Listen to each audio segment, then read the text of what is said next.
ఎవరో పాస్టర్ గారు చెబుతుంటే విన్నాను నేను. పంపు దగ్గర ఇద్దరు కొట్టుకుంటున్నారంట.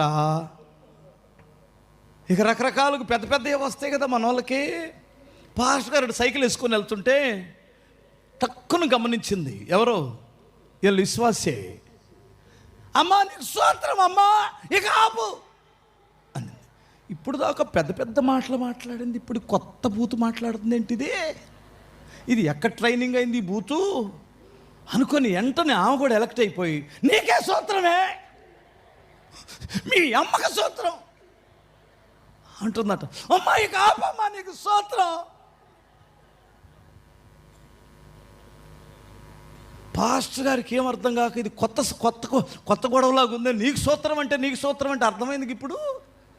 పాపం పిచ్చిదానికి, అన్ని జనరాలకి ఇప్పుడు దాకా బూతులు మాట్లాడిన మనిషి ఇప్పుడు స్తోత్రం అంటదేంటి, ఇప్పుడు భక్తి అంటనే ఉట్టిపడిందా అని అనుకోరంటారా? ఒక్కసారి మీరు ఆలోచించండి. యేసన్న గారు చాలా